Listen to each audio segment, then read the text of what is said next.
नमस्कार, आप देख रहे हैं खबर रणभूमि। मैं हूं आपके साथ संचिता जायसवाल। बुलेटिन की शुरुआत करेंगे। राजधानी दिल्ली में G20 समिट में शामिल होने वाले मेहमानों के लिए खास तैयारियां कर ली गई हैं। इस दौरान दिल्ली वालों पर क्या असर पड़ने वाला है, इस पर दिल्ली पुलिस ने साफ कर दिया है कि दिल्ली में लॉकडाउन जैसी कोई स्थिति नहीं है। सिर्फ नई दिल्ली एरिया में ट्रैफिक बाधित रहेगा। वहीं दिल्ली पुलिस ने लोगों से अपील की कि ट्रैफिक एडवाइजरी का पालन करें। ये सारी एडवाइजरी दिल्ली ट्रैफिक पुलिस की वेबसाइट से लेकर दिल्ली पुलिस के तमाम प्लेटफॉर्म पर उपलब्ध है। बता दें कि 8, 9 और 10 सितंबर को सिर्फ नई दिल्ली एरिया कंट्रोल जोन में है, जहां आम ट्रैफिक नहीं चलेगा, लेकिन इमरजेंसी सेवा में लगे लोग या अस्पताल जाने वाले लोगों को आने जाने की इजाजत होगी। नई दिल्ली एरिया को कंट्रोल जोन में रखा गया है, इसलिए सभी स्कूल, दफ्तर के साथ साथ नई दिल्ली जिले के तहत आने वाले बैंक और वित्तीय संस्थानों को भी बंद रखा जाएगा और पुलिस द्वारा पहले से चिन्हित दुकानों और व्यावसायिक जगह भी बंद रहेंगी। हालांकि सभी आवश्यक वस्तुओं से संबंधित दुकानें खुली रहेंगी। नई दिल्ली में मौजूद प्राइवेट ऑफिस भी इन दिनों बंद रहेंगे। अमेरिका के राष्ट्रपति जो बाइडेन कल यानी 8 सितंबर को 3 दिन के दौरे पर भारत आ रहे हैं। राष्ट्रपति बनने के बाद उनका पहला भारत दौरा होगा। वो शाम को एयरफोर्स 1 से दिल्ली पहुंचेंगे। प्रधानमंत्री मोदी भी उन्हें रिसीव कर सकते हैं। 8 सितंबर को बाइडेन पीएम मोदी के साथ द्विपक्षीय बैठक भी करेंगे। पहले व्हाइट हाउस ने बताया था कि वो 7 सितंबर से दिल्ली के दौरे पर रहेंगे। व्हाइट हाउस ने प्रेस रिलीज जारी कर बताया है कि वो अमेरिका से जर्मनी के रैमस्टीन शहर जाएंगे, वहां से भारत आएंगे। इसके बाद 9-10 सितंबर को वो G20 शिखर सम्मेलन में शामिल होंगे। बाइडेन को दिल्ली के ITC मौर्या होटल में ठहराया जाएगा। बाइडेन की सुरक्षा के लिए अमेरिका की सीक्रेट सर्विस की टीम 3 दिन पहले ही भारत पहुंच चुकी है। बाइडेन सीक्रेट सर्विस के 300 कमांडो के सुरक्षा घेरे में रहेंगे। दिल्ली की सड़कों पर निकलने वाला सबसे बड़ा काफिला भी उनका ही होगा, जिसमें 55-60 गाड़ियां शामिल होंगी। वहीं मीडिया रिपोर्ट्स के मुताबिक बाइडेन के लिए दुनिया की सबसे सेफ कार द बीस्ट को भी भारत लाया जा रहा है। इसी कार में बैठक कर वो G20 समिट के लिए जाएंगे। और रुक करेंगे अगली खबर की ओर। मध्य प्रदेश कांग्रेस चुनाव अभियान समिति की बैठक का आयोजन PCC चीफ कमलनाथ के निवास पर की गई। आयोजित बैठक में प्रदेश प्रभारी रणदीप सुरजेवाला, PCC चीफ कमलनाथ, चुनाव अभियान समिति के अध्यक्ष कांतिलाल भूरिया, पूर्व CM दिग्विजय सिंह, नेता प्रतिपक्ष डॉक्टर गोविंद सिंह, अरुण यादव, अजय सिंह सहित कई नेता शामिल हुए। लगभग 2 घंटे तक चली इस बैठक में प्रदेश से लेकर राष्ट्रीय मुद्दों पर भी चर्चा की गई। वहीं प्रदेश में चुनाव की तैयारियों और टिकट चयन प्रक्रिया पर विशेष चर्चा हुई है। बैठक से बाहर आए चुनाव अभियान समिति के अध्यक्ष कांतिलाल भूरिया ने कहा कि सुरजेवाला ने हर क्षेत्र के हिसाब की बात की है। आगामी रणनीति पर भी चर्चा हुई है। कल भी चुनाव अभियान समिति की बैठक होनी है। बीजेपी की जन आशीर्वाद यात्रा पर पथराव पर कहा कि बीजेपी खुद ने ही नीमच में पथराव करवाया है और कांग्रेस पर केवल इल्जाम लगा रही है। बीजेपी RSS वाले ही खेल करते हैं और कांग्रेस का नाम ले लेते हैं। कांग्रेस किसी गरीब पर पत्थर नहीं फेंकती। कांग्रेस की सूची पर कहा कि 20 से 25 सितंबर के बीच सूची जारी हो सकती है। पूर्व मंत्री ओंकार सिंह मरकाम ने कहा कि बीजेपी के षड्यंत्र से प्रदेश और देश को बचाने पर चर्चा हुई है। हुई कि किस तरह से कैंपेन ले जाएंगे, किस तरह से मध्य प्रदेश में जो माहौल बनाना है, जनता के बीच में पहुंचना है, क्योंकि जनता बहुत नाराज है। पर जब तक जनता के बीच में नहीं पहुंचेंगे तब तक वो वोट में तब्दील नहीं होगा। और इसलिए आज बहुत सारी रणनीति के साथ साथ ये भी सुनिश्चित करा गया कि पूरे प्रदेश में जो यात्राएं बीजेपी निकाल रही हैं और उसका एक जबरदस्त जो काउंटर करा जाएगा और उसके यात्राओं के माध्यम से ही उसका काउंटर करा जाएगा। और कांग्रेस भी पूरे प्रदेश में यात्राएं निकालने वाली है। और ये बहुत जरूरी है कि जिस तरह से जो शोषित समाज है उनको लेकर भी एक आवाज उठाएं और सभी वरिष्ठ नेताओं को जवाबदारी दे दी गई है। और जिस तरह से कमलनाथ जी, दिग्विजय सिंह जी और सुरजेवाला जी सबको साथ लेकर चल रहे हैं, निश्चित तौर पर ये लगता है कि कांग्रेस बहुत मजबूती से एकजुट होकर खड़ी है और आने वाले दिनों में जबरदस्त मुंहतोड़ जवाब बीजेपी को देंगी। सुरजेवाला हमारे प्रभारी आए हुए थे, उन्होंने हर क्षेत्र वाइज उन्होंने सारी बात की है और आने वाले समय हमारी क्या रणनीति रहेगी वगैरह वगैरह सब सारे इसके ऊपर बात हुई है। तो अब आगे फिर और भी कल मीटिंग और है, उसमें और बात आएगी। अभी मोटी मोटी बातों पे चर्चा हुई है, वो चर्चा आपको यहाँ बताना ठीक नहीं है, पर जो होगा तो कल हम लोग उसको मीडिया के सामने डिटेल बता दें। चुनाव अभियान समिति की बैठक थी हमें किस रणनीति के साथ विधानसभा के चुनाव में जाना है, इस पे चर्चा हुई है। और हम समझते हैं कि जिस तरह से भारतीय जनता पार्टी की सरकार का कुशासन है, जिस तरह का भ्रष्टाचार है, इसको किस तरह से आम जनता के बीच में लेके जाएं और लोगों की जो परेशानी है, और लोगों ने जो भारतीय जनता पार्टी की 18 वर्ष से ज्यादा जो सरकार में है, जो कुशासन, जो परेशानी, चाहे किसान हो, चाहे मजदूर हो, चाहे महिलाएं हो, ऐसा कोई बचा नहीं है जिसको इन्होंने ठगा नहीं है। प्रदेश के जनमानस की हित कैसे किया जाए, किस तरह से भारतीय जनता पार्टी के षड्यंत्र से प्रदेश और देश को बचाया जाए, इस विषय को लेकर के गंभीरता से चर्चा हुई है। भारतीय जनता पार्टी सत्ता में बने रहने के लिए हर तरह के आरोप प्रत्यारोप और हर तरह की असत्य बात करती है, सबको पता है। और भारतीय जनता पार्टी की जो चरित्र है, पूरे देश के नौजवान सभी लोग समझ चुके हैं। भारतीय जनता पार्टी के इस तरह के आरोप प्रत्यारोप से अब जनमानस में कोई अंतर नहीं पड़ना। गंजबासौदा में केजरीवाल की गारंटी वचन पत्र जारी किया गया है। वहीं आम आदमी पार्टी के द्वारा अपने वचन पत्र में 8 गारंटी योजनाओं को शामिल किया गया। इस वचन पत्र में दिल्ली और पंजाब की तरह मध्य प्रदेश में भी हर महीने हर घर को 300 यूनिट बिजली मुफ्त दी जाने की और पुराने बकाया घरेलू बिल माफ किए जाने की गारंटी दी गई है। और इसके अलावा मध्य प्रदेश के हर बच्चे को अच्छी और फ्री शिक्षा दी जाने के साथ सभी स्कूलों को शानदार बनाया जाएगा। वहीं सभी गारंटी योजनाओं को वचन पत्र में आम आदमी पार्टी के द्वारा शामिल किया गया है और बताया गया कि आम आदमी पार्टी की मध्य प्रदेश में सरकार बनने पर गारंटी योजनाओं को पूरा किया जाएगा। श्री अरविंद केजरीवाल जी की तरफ से हमारी जो गारंटियां थी, जो दिल्ली में, पंजाब में जो बोली गई थी, वो लागू की गई। वही गारंटी जो है वो मध्य प्रदेश के लिए भी हम लोग लेके आए हैं। वही गारंटी, जो गारंटी पूरे पंजाब के अंदर 300 यूनिट बिजली मुफ्त की गारंटी थी, स्वास्थ्य की गारंटी थी, शिक्षा की गारंटी थी, रोजगार की गारंटी थी, भ्रष्टाचार मुक्त मध्य प्रदेश और पंजाब को करने की गारंटी थी। वही गारंटियां लेके हम लोग इधर आए हैं। और आज बसोदा में पूरे जितने भी हमारे यहाँ के कार्यकर्ता और हमारे पदाधिकारी वो सभी लोग शामिल हैं और इस गारंटी को पूरे मध्य प्रदेश के पूरे बसोदा में घर घर तक पहुँचाने का हमने काम करना है। अरविंद केजरीवाल जी की सोच को और पार्टी की सोच को घर घर में लेके और मध्य प्रदेश में सरकार बनाने का हमारा जो उद्देश्य है उसको आगे लेके जाना। खरगोन में कांग्रेस भारत जोड़ो यात्रा की पहली वर्षगांठ मनाने के लिए भारत जोड़ो पदयात्रा का आयोजन करेगी। ये जानकारी विधायक रवि जोशी ने दी। बता दें कि पिछले 7 सितंबर से कांग्रेस सांसद राहुल गांधी ने कन्याकुमारी से यात्रा की शुरुआत की थी और इस साल जनवरी में इसका समापन जम्मू कश्मीर में किया था। विधायक जोशी ने बताया कि पदयात्रा के दौरान राहुल गांधी के जन संदेश को जन जन तक पहुंचाया जाएगा।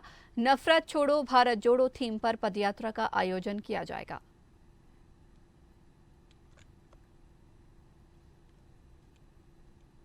राहुल गांधी जी ने पिछले 7 सितंबर 2022 को कन्याकुमारी से कश्मीर तक के लिए भारत जोड़ो यात्रा की शुरुआत करी थी, जो 4000 किलोमीटर से अधिक चली। देश में सांप्रदायिक माहौल खराब करते रहे कुछ लोग, उसके खिलाफ, देश में अमन चैन शांति के लिए, देश में बढ़ते हुए भ्रष्टाचार के खिलाफ, महंगाई के खिलाफ ये यात्रा का आयोजन आदरणीय राहुल गांधी जी ने करा था, जिसको 1 वर्ष पूर्ण होगा। कल उसी के सिलसिले में हम भी भारत जोड़ो यात्रा को खरगोन शहर में निकालेंगे, क्योंकि खरगोन शहर के हालात भी जो पिछले कुछ महीनों पूर्व हुए थे, उसमें अमन चैन शांति का वातावरण कायम करने के लिए उस यात्रा को हम भी करेंगे। मध्य प्रदेश में चुनाव का दौर शुरू हो चुका है, जिसको लेकर दोनों ही पार्टियां चुनाव प्रचार प्रसार में जोरों से लगी हुई हैं। बीजेपी जहां जन आशीर्वाद यात्रा निकाल रही है, तो कांग्रेस 11 वचन लेकर जनता के बीच जा रही है। उज्जैन के महिदपुर में बीजेपी की प्रदेश उपाध्यक्ष और विधायक बहादुर सिंह चौहान का आतंक देखने को मिला। राष्ट्रीय महासंपर्क अभियान के जिला संयोजक डॉक्टर भगवती प्रसाद जोशी ने शहर में स्वागत का पोस्टर लगाया था, जिसमें राष्ट्रीय और प्रदेश लेवल के नेताओं के पोस्टर भी लगे हुए थे, जो बहादुर सिंह को नागवार गुजरा। उन्होंने शहर से पोस्टर हटवा दिए और खुद का पोस्टर लगा दिया। बीजेपी विधायक की इस करतूत से कार्यकर्ताओं में आक्रोश है।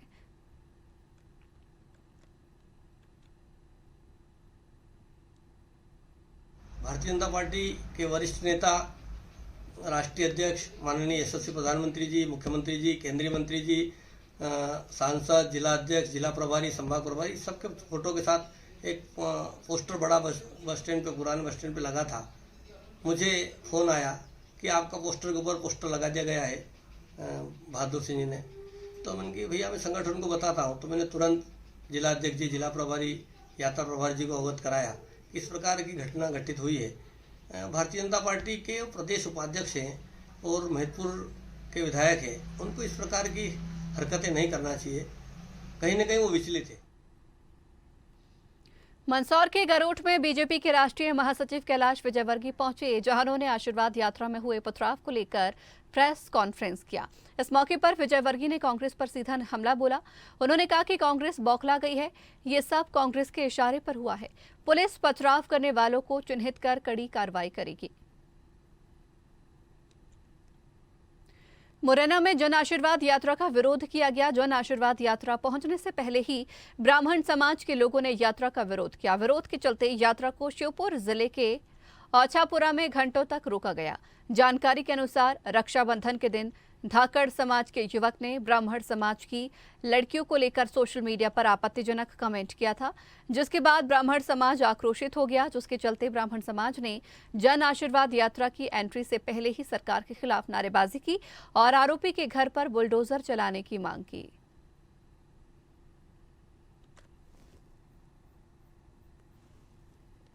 रक्षाबंधन के दिन हमारे भाई अनुराग दुबे द्वारा एक पोस्ट डाला गया था, जिसपे पूर्व जनपद अध्यक्ष राम लखन धाकड़ के सुपुत्र विनोद धाकड़ द्वारा एक पूर्ण नारी समाज, ब्राह्मण नारी समाज के लिए अभद्र टिप्पणी की गई।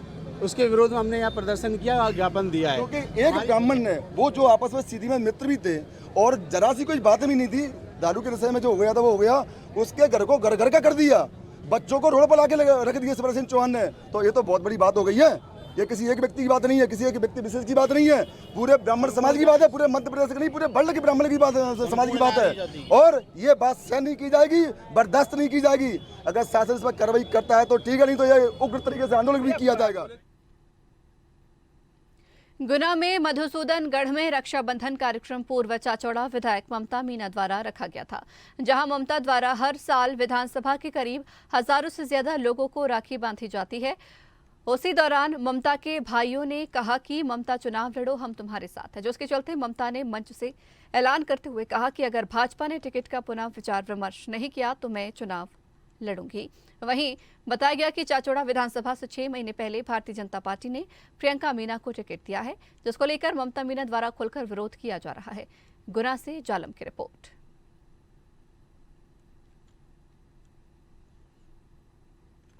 बहन ममता मीणा दीदी के 50,000 भाई है चाचौड़ा क्षेत्र में, और वो 18 साल से हम सभी को राखी बांधते आ रही है और बहन सुख दुख में हमारे बीच में भी खड़ी रहती है। और पार्टी के कुछ नेताओं ने बिना सोच समझकर इस बार उन्हें टिकट नहीं दिया। न जाने कौन सी मजबूरी है, ये तो हमें पता नहीं है। लेकिन हम अगर संशोधन नहीं होता है टिकट का, तो सभी भाई 50,000 भाई मिलकर बहन ममता दीदी को निर्दलीय चुनाव लड़ाएंगे, जो उनका निर्णय होगा। लेकिन हम बहन जी को चुनाव लड़ाएंगे और एक प्रत्येक घर घर जाकर हम हाथ जोड़ेंगे और बहन जी के लिए वोट मांगेंगे। जिस प्रकार हम पंचायती चुनाव लड़ते हैं, उसी प्रकार से हम बहन ममता दीदी के लिए चुनाव लड़ेंगे और हम इस निर्णय को स्वीकार नहीं करेंगे। रक्षाबंधन का कार्यक्रम रखा है दीदी की तरफ से, और हम सभी कार्यकर्ता जो है दीदी के साथ है। और प्रति साल दीदी 50,000 भाइयों की कलाइयों पर राखी बांधती है, और हम सभी भाइयों का एक ही निवेदन है कि दीदी मैदान में आए और दीदी चुनाव लड़े। हम दीदी के साथ जी जान से साथ हैं। हरियाणा सरकार राज्य भर में state data centre project LAN और HSWUN के परियोजनाओं का नवीनीकरण कर रही है। मुख्य सचिव संजीव कौशल ने आईटी प्रिज्म की 48वीं बैठक की अध्यक्षता की, जहां उन्होंने सुधार काम में तेजी लाने के निर्देश दिए। आईटी प्रिज्म समिति ने राज्य डेटा सेंटर परियोजना के लिए संशोधन को मंजूरी दे दी है, जो लगभग 268 करोड़ रुपए की है। इसके अलावा बैठक में LAN के लिए संशोधित बजट लगभग 60 करोड़ 67 लाख रुपए है। HSWAN के लिए संशोधित बजट लगभग 40 करोड़ 60 लाख रुपए मंजूर किया गया है। इनेलो मुख्यालय में एलनाबाद के विधायक अभय सिंह चौटाला ने प्रेस वार्ता की। इस दौरान उन्होंने कहा कि इनेलो पार्टी हर साल 25 सितंबर को जननायक चौधरी देवीलाल का जन्मदिन को सम्मान दिवस के रूप में मनाती है, जिसमें पूरे देश में अलग अलग राजनीतिक दल के नेता शामिल होकर जननायक को श्रद्धासुमन अर्पित करते हैं। देवीलाल ने अपने शासनकाल में कई बड़े महत्वपूर्ण फैसले लिए, जैसे प्राकृतिक आपदा के कारण खराब हुई फसलों का मुआवजा देना, बुढ़ापा पेंशन की शुरू की, साथ ही किसानों के कर्जे माफ किए, गरीब की बेटियों की शादी में 5100 रुपए कन्यादान योजना और सरकारी नौकरियों की भर्ती में पुलिस विभाग में 3% स्पोर्ट्स कोटे की शुरुआत की। हरियाणा को एक और नई पॉलिटिकल पार्टी मिल गई है। महम में निर्दलीय विधायक बलराज कुंडू ने हरियाणा जनसेवा के पार्टी का ऐलान कर दिया।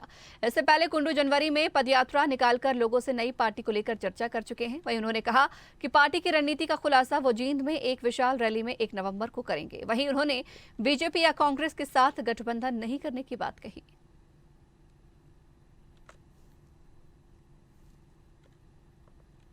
और 1 नवंबर को हम आपको दिखाएंगे कि पार्टी का आगाज क्या है।